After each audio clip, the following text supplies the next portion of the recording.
Programa Visão Espírita. Apoio: Livraria Espírita Guilom Ribeiro, América Chaves Seguros e Precision Hospitalar, distribuidora de medicamentos.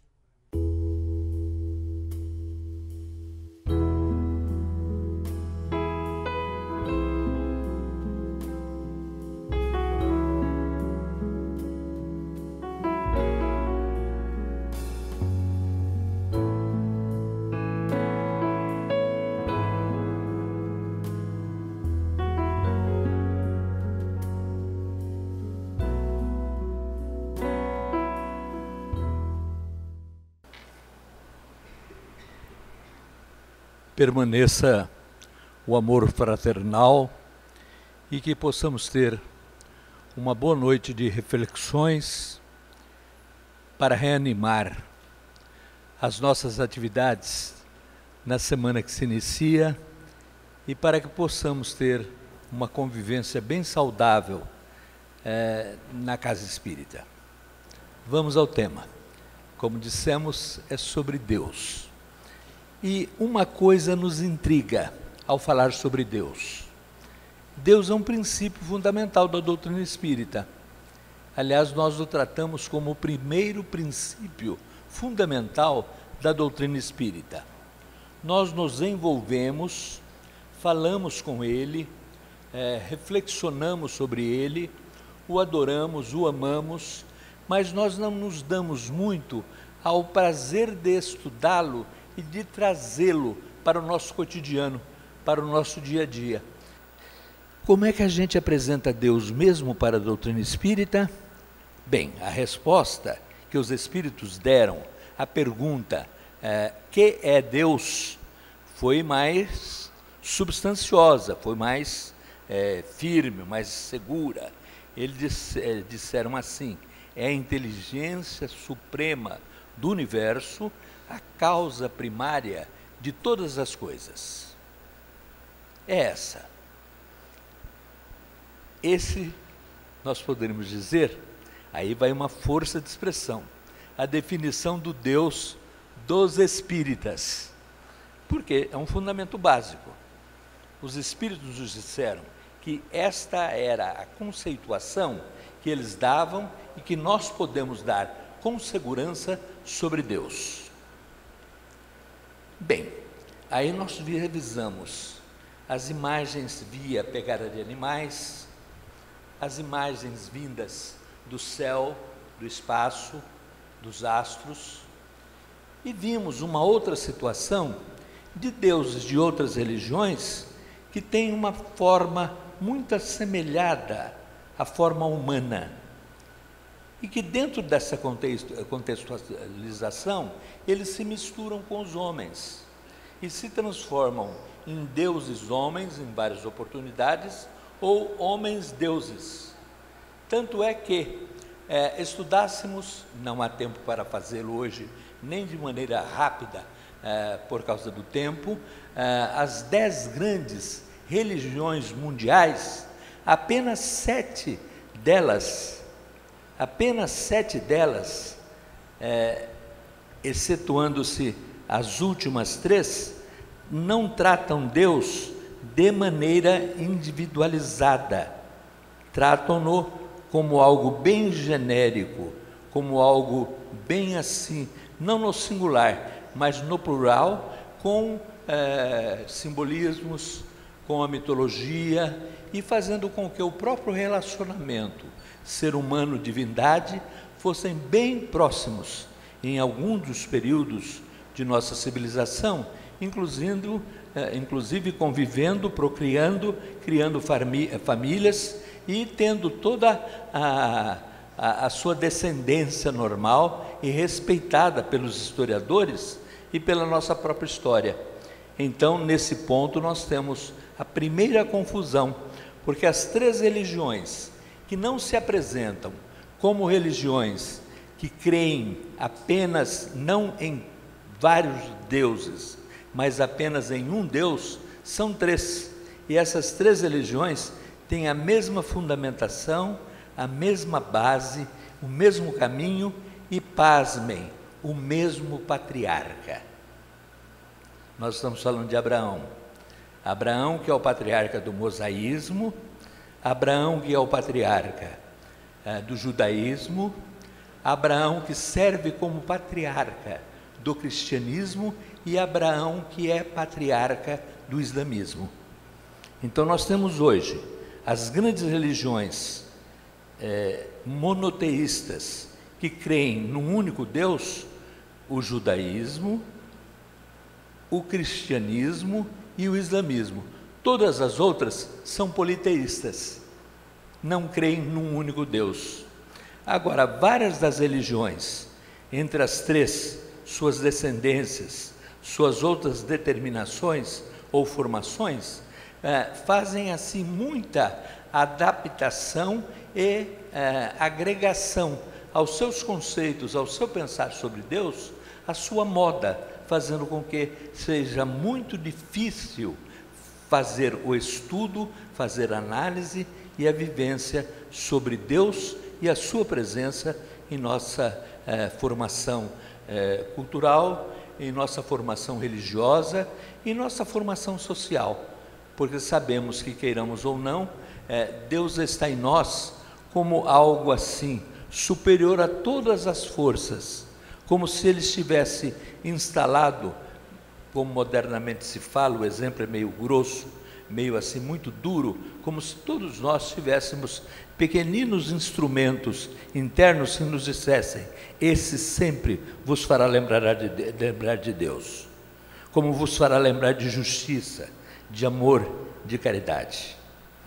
Então pensamos que talvez essa diferença do nosso Deus, que não tem forma, não tem moradia, não tem imagem, e que é apresentado de uma maneira filosófica como a inteligência suprema do universo, causa primária de todas as coisas, dificulta muito ao humano conversar ou falar sobre Deus, sem ter uma imagem, sem ter um ponto de referência, sem ter algo bem material que possa representá-lo em nossos corações e em nossas mentes. E a nosso ver, grosso modo, conversamos sobre isto, talvez seja essa maneira de que a gente tente fugir do assunto, não interpretá-lo de maneira como pudesse ser interpretado, não obstante a codificação espírita trate dele com muita primazia, com muita segurança e particularidades interessantíssimas. Vejam que, na sequência, e é a parte inicial das perguntas e respostas do Livro dos Espíritos, no primeiro capítulo, a divindade é apresentada. E logo após a resposta sobre que é Deus, se dá uma série de informações, dizendo que Deus é como se fosse o infinito, é maior que o infinito. E outras coisas surgem de maneira muito interessante neste ponto, que várias vezes e ocasiões os Espíritos usam palavras como estas: ainda não há em vosso vocabulário os termos corretos para que possamos nos entender sobre essa situação. Ou então, deveis ainda aguardar um maior amadurecimento, uma melhor captação de conhecimentos, para que possais entender a verdadeira natureza de Deus. E esta verdadeira natureza de Deus só será apresentada a todos vocês quando no momento em que a melhora das pessoas, dos indivíduos, for visível e ele tiver construído a possibilidade de ter esta segurança para melhores entendimentos. Então, guardados em nossa ignorância, nós começamos a perguntar outras coisas sobre Deus.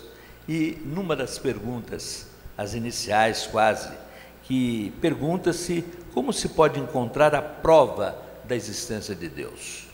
Porque todas as religiões questionam Deus. Onde está? Como é que não é? Como se dá o nosso relacionamento? E a hora que se fala em relacionamento, criatura e criador, é mais confuso ainda, principalmente para a doutrina espírita, porque a hora que a doutrina espírita chega e lhe diz: olha, Deus não pune, não castiga, mas não premia, porque Deus é justo. Como é que ficamos nós? Como é que nós podemos explicar isso diante da providência e da misericórdia divinas?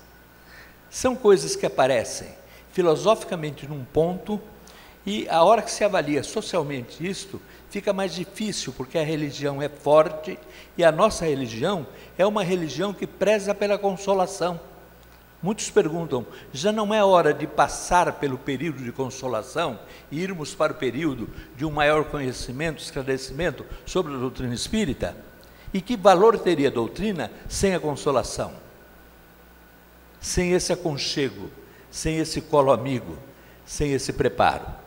Neste momento, nós temos que pensar de maneira mais profunda, e as respostas que nos falam sobre a prova da existência de Deus vêm de uma maneira muito interessante, num axioma que aplicais às vossas ciências: não há efeito sem causa, procurai a causa de tudo o que não é obra do homem, e vossa razão vos responderá. Tudo que não possa ter sido feito pelo homem foi feito por alguém, foi feito por Deus. E aí está exatamente uma das provas da existência de Deus. É a hora de perguntar então, como é que Deus faz para, termo rude, administrar todo esse processo? Quais são as leis?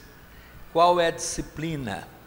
Qual o poder que ele tem, ou os meios que usa para fazer com que nós o conheçamos, nós tenhamos contato e nós possamos viver intimamente com o Criador? Então nós poderemos apresentar quais são as leis que Deus usa, que permitiu fossem usadas, que fossem esclarecidas e aplicadas, para que ele tivesse a coordenação de tudo, de todas as coisas e de toda a vida e a criação. Eu poderia fazer até a pergunta: quais serão essas leis? E eu sei quais seriam as respostas: é o amor, é o perdão, é a caridade. E surgiriam umas coisas sempre atentas e voltadas ao nosso comportamento social ou à nossa vivência religiosa. E não é nenhuma dessas leis, as leis de Deus, que regem o universo. Sabem quais são? São a gravidade, a coesão, a afinidade, a atração, a eletricidade pura e o magnetismo. Essas são as leis de Deus que comandam a nossa vida. Por isso, ele se apresenta para nós espíritas como inteligência suprema.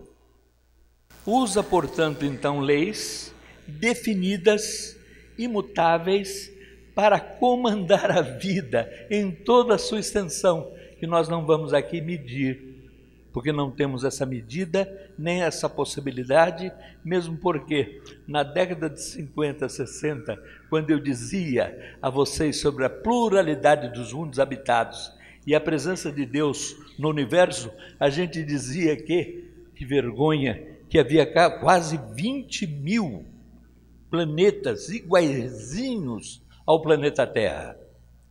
O número não é esse mais hoje. Depois que os Hubbles entraram no espaço, firmamento adentro, nós sabemos a grandiosidade dos números que nos são apresentados. Então nós poderíamos dizer, ora, depois dessas leis, que são as leis físicas, nós nos encontraríamos com algo que foi chamado a lei que vinha de Deus, a lei de Deus, e que é expressa nos 10 mandamentos. Aí já entra a religião, entra a primeira religião monoteísta, que é o judaísmo, mostrando-nos a tábua da lei. E ao mostrar-nos a tábua da lei, ele dá um ingrediente diferente, que preza ações, performances, regimentos, viveres do pessoal, evolução, progresso, o ir e vir das sociedades, a grande busca por situações novas em todos os momentos de nossa extensa vida no tempo e no espaço, e nos encontramos também diante de outras religiões que surgiram, tentam fazer introduções ou inovações nesta lei de ordem social, filosófica, religiosa, para tentar modificá-la. E aí aparece um grande condutor de almas, Jesus, para dizer que ele não veio para destruir a lei. Então a gente poderia perguntar, que lei que Jesus não veio mudar? Bom, primeiro, uma lei que ele não poderia mudar, ele não tem poder para isso. Ele não pode mudar a lei da gravidade, não pode mudar a lei da atração, não pode mudar a lei da relatividade, porque se mudasse, seria um caos, seria um verdadeiro caos dentro da história da humanidade. Estamos sendo assim bem amplos neste tipo de análise e de verificação. E aí a gente encontra várias coisas que nos dizem respeito hoje e que ferem profundamente o nosso pensar religioso. Por exemplo,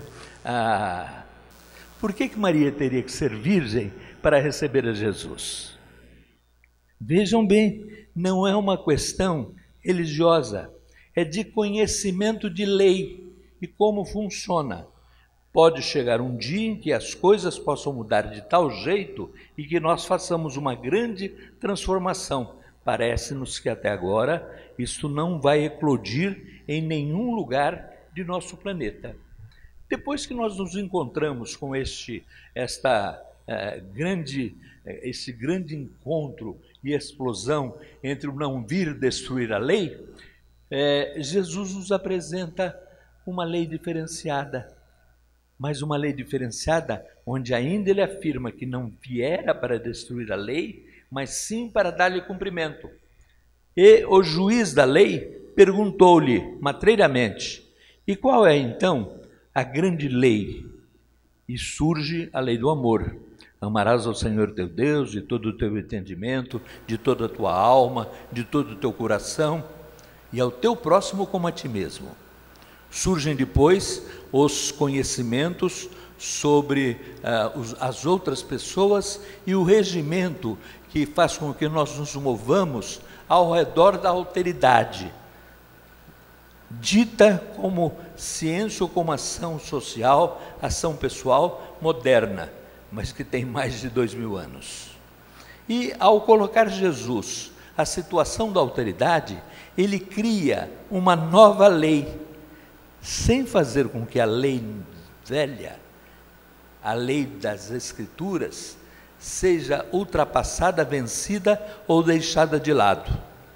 Depois que Jesus nos dá esta lei do amor, a lei da alteridade, com a regra de ouro, faça ao outro o que queres que o outro te faça, vem a doutrina espírita apresentando-nos Jesus.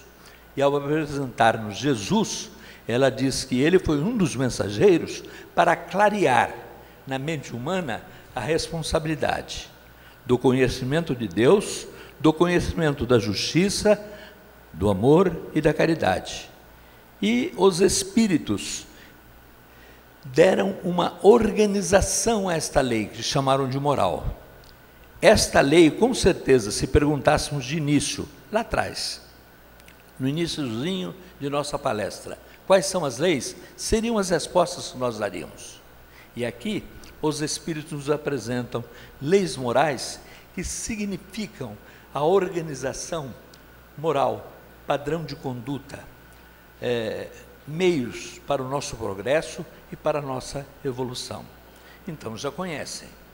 É a lei da adoração, do trabalho, é a lei da conservação, da destruição, da reprodução, a lei da sociedade, da igualdade, do progresso, a lei da igualdade e, culminando, como se fosse uma grande síntese, a lei da justiça, do amor e da caridade.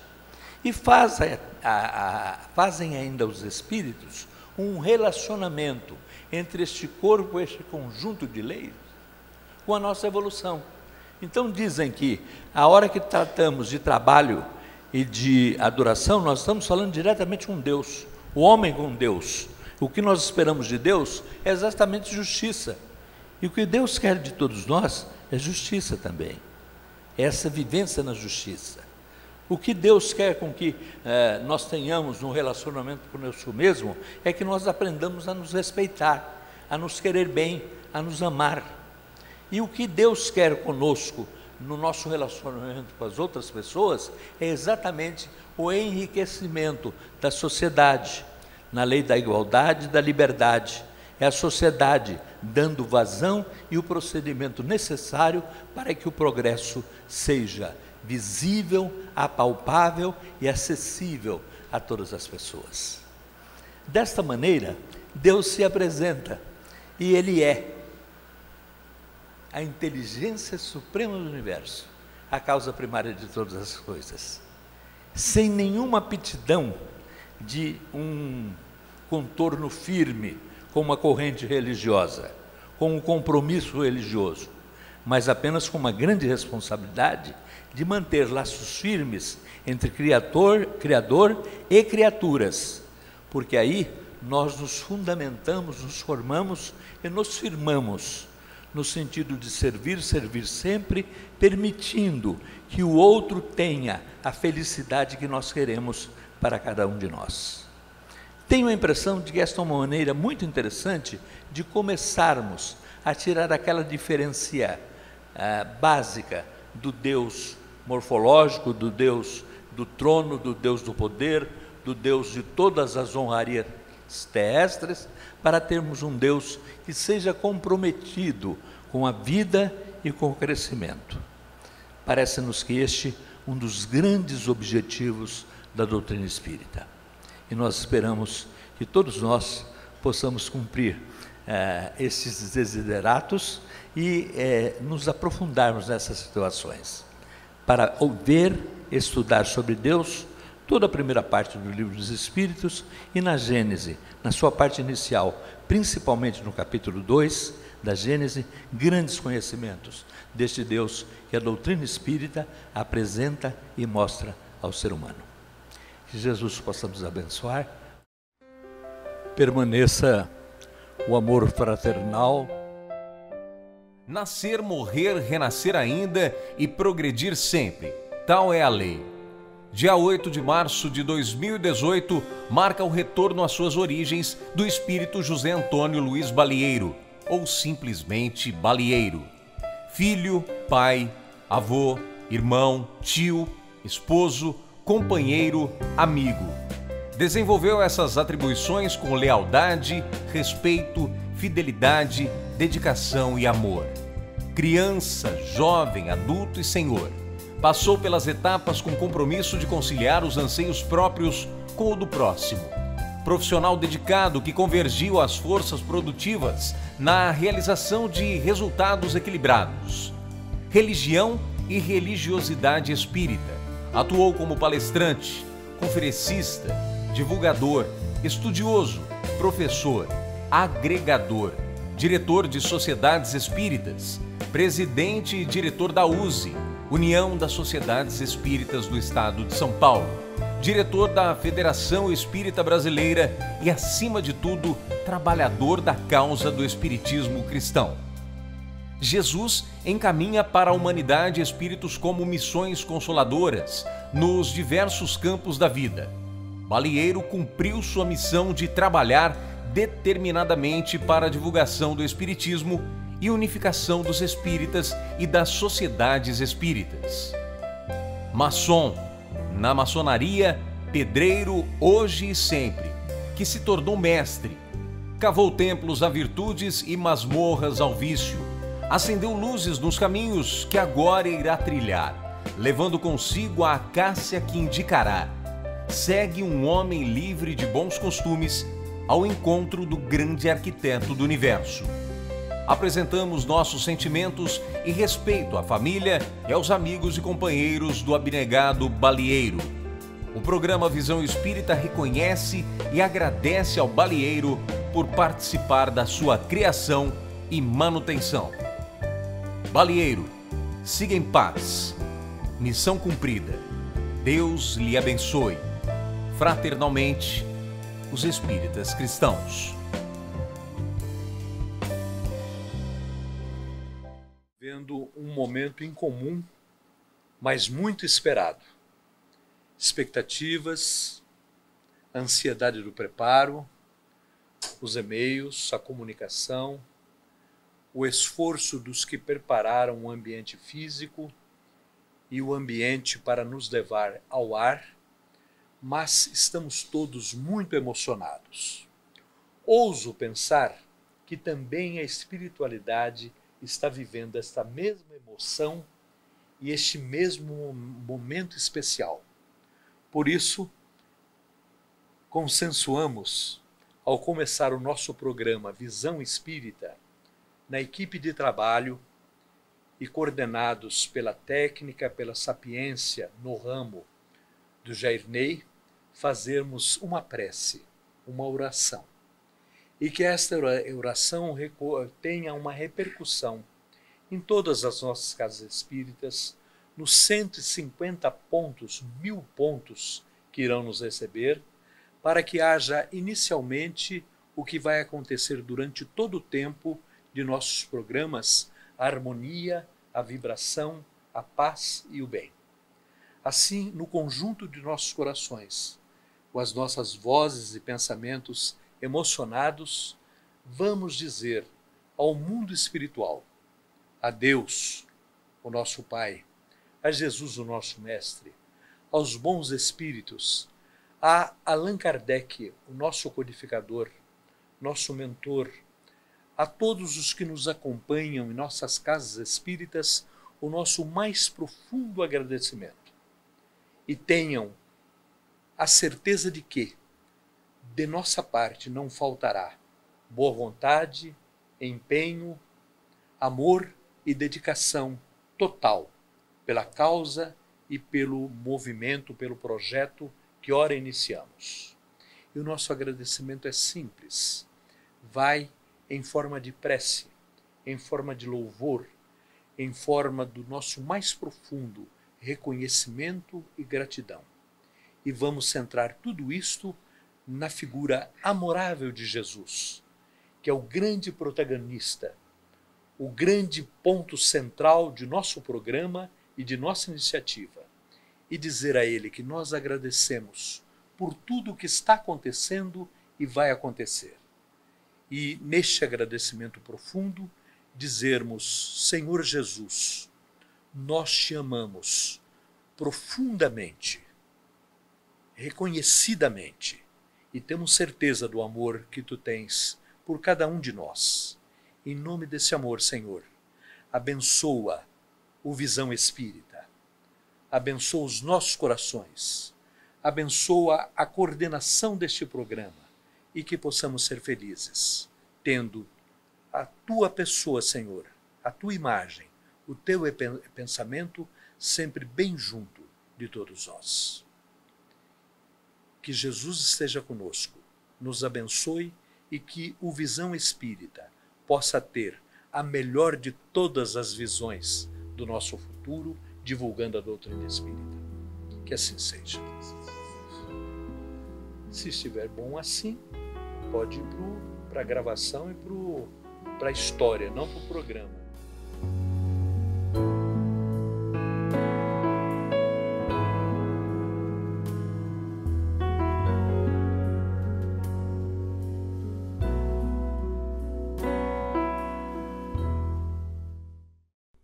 Programa Visão Espírita. Apoio: Livraria Espírita Guilom Ribeiro, América Chaves Seguros e Precision Hospitalar, distribuidora de medicamentos.